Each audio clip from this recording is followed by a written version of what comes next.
और 5 करोड़ रुपए प्रदूषण पर अंकुश लगाने के लिए दान करेंगे। चलिए आगे बढ़ते। कांग्रेस ने दिल्ली विधानसभा चुनाव के लिए अपनी अंतिम सूची जारी की। कांग्रेस ने आखिरी लिस्ट में बचे हुए दोनों प्रत्याशियों की घोषणा की है। आम आदमी पार्टी के बाद अब कांग्रेस ने भी सभी 70 सीटों पर अपने उम्मीदवार घोषित किए। कांग्रेस ने आज दोपहर को तिमारपुर और रोहतास नगर सीट पर अपने बचे उम्मीदवार घोषित कर दिए हैं। इसके साथ ही तिमारपुर से लोकेंद्र चौधरी और रोहतास नगर से सुरेश वली चौहान का जो टिकट है उन्हें दिया गया है। दिल्ली विधानसभा चुनाव को लेकर के कांग्रेस ने आज और 3 बड़ी गारंटियों का ऐलान किया। कांग्रेस ने कहा है कि अगर वो 2025 में दिल्ली की सत्ता में आई तो जनता को महंगाई से मुक्ति दिलाने का काम करेगी।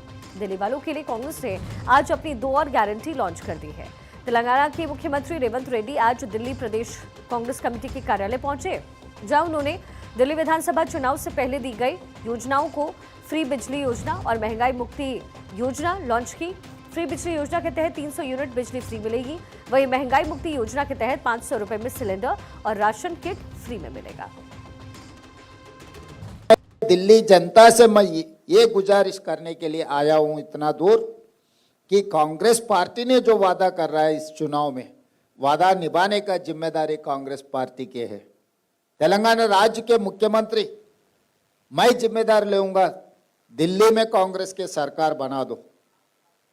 जब शीला दीक्षित ने दिल्ली के मुख्यमंत्री थी, 15 साल जो भी दिल्ली का तरक्की, आप मेट्रो रेल देखो, सीएनजी गाड़ियों का देखो, सड़क का देखो, फ्लाईओवर्स का देखो, जो भी दिल्ली का डेवलपमेंट हुआ था शीला दीक्षित जी ने जब मुख्यमंत्री थी तभी किए। उसके बाद 3 बार केजरीवाल जी ने मुख्यमंत्री बने, 3 बार मोदी जी प्रधानमंत्री बने। दिल्ली का हाल कैसे हो गया आप देखो। रेवंत रेड्डी ने कहा कि तेलंगाना में विधानसभा चुनाव के दौरान 5 वायदे किए गए और हर एक वादे को निभाने की कोशिश की है।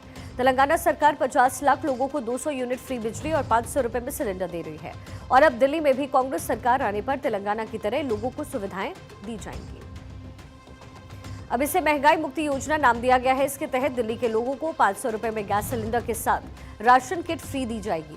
राशन किट में 2 किलो चीनी, 1 लीटर तेल, 6 किलो दाल और 250 ग्राम चाय पत्ती मिलेगी। इसके अलावा एक मुफ्त बिजली योजना भी लॉन्च की गई है। कांग्रेस ने दावा किया कि आपकी 200 यूनिट के मुकाबले कांग्रेस फ्री बिजली योजना के तहत लोगों को 300 यूनिट बिजली मुफ्त देगी। अब आपको बता दें, इससे पहले भी कांग्रेस 3 गारंटियां लॉन्च कर चुकी है, लेकिन जनता में कांग्रेस को लेकर के उतना उत्साह फिलहाल नजर नहीं आ रहा। 12 साल से दिल्ली की सत्ता से दूर कांग्रेस अपनी खोई हुई जमीन को पाने के लिए कोई कोर कसर नहीं छोड़ रही है। इससे पहले भी कांग्रेस ने पूर्वांचल और बिहार के लोगों से छठ महापर्व को कुंभ की तरह ही मनाने का वादा किया। कांग्रेस ने यह भी घोषणा की है कि यमुना के किनारे छठ महापर्व के लिए विशेष स्थान निर्धारित किए जाएंगे। इस घाट का नाम स्वर्गीय श्रीमती शारदा सिन्हा जी के नाम पर रखा जाएगा, जिसमें श्रद्धालुओं को एक विशेष पहचान दी जाएगी। इसके अलावा कांग्रेस ने युवा उड़ान योजना के तहत बेरोजगार युवाओं को 1 साल की अप्रेंटिसशिप और हर महीने 8500 रुपए देने का वादा किया। ये योजना युवाओं को रोजगार के अवसर प्रदान करने के लिए बनाई गई, जिसमें वो अपने भविष्य को अच्छी तरीके से संवार सकेंगे। इसी बीच एक और बड़ी खबर है। जन स्वराज पार्टी के संस्थापक प्रशांत किशोर ने आमरण अनशन अपना तोड़ दिया। आज दोपहर पटना में गंगा पथ के पास आयोजित कार्यक्रम में उन्होंने 14 दिन लंबा आमरण अनशन अपना खत्म किया। आमरण अनशन तोड़ने से पहले प्रशांत किशोर ने पवित्र नदी गंगा में डुबकी लगाई और गंगा स्नान के बाद जन स्वराज कैंप में हवन किया और आमरण अनशन खत्म किया। अब वो सत्याग्रह के अगले चरण की घोषणा करने वाले हैं। प्रशांत किशोर की टीम की तरफ से बताया ये गया है कि बिहार के राज्यपाल आरिफ मोहम्मद खान ने प्रशांत किशोर का अनशन खत्म कराने की पहल की।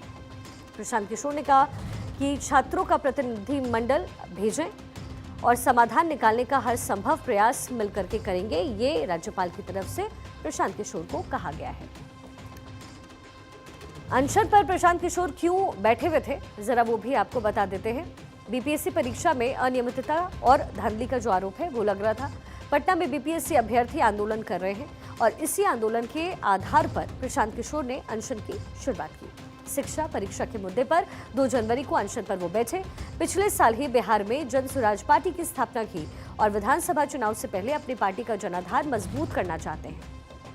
छात्रों का साथ देकर के अपना जो वोट बैंक है उसे भी तैयार करने की कोशिश पीके कर रहे हैं। पटना में 30 दिसंबर को छात्र संसद का आयोजन भी हुआ और बिना अनुमति विरोध प्रदर्शन करने वाले अभ्यर्थियों पर लाठीचार्ज हुआ। इसके बाद प्रशांत किशोर अनशन पर बैठे।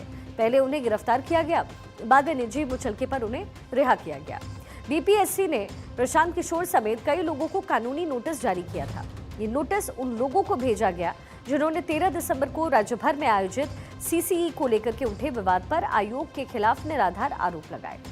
बीपीएससी के परीक्षा नियंत्रक राजेश कुमार सिंह ने कहा है कि आयोग ने राजनेताओं, कोचिंग सेंटर से जुड़े हुए कुछ लोगों सहित कई व्यक्तियों को नोटिस भेजे हैं जिन्होंने बीपीएससी के खिलाफ निराधार आरोप लगाए। जल्द ही कुछ और नोटिस भी अभी भेजे जाएंगे। इसी बीच आपको सीधा वाराणसी लिए चलते हैं। सीएम योगी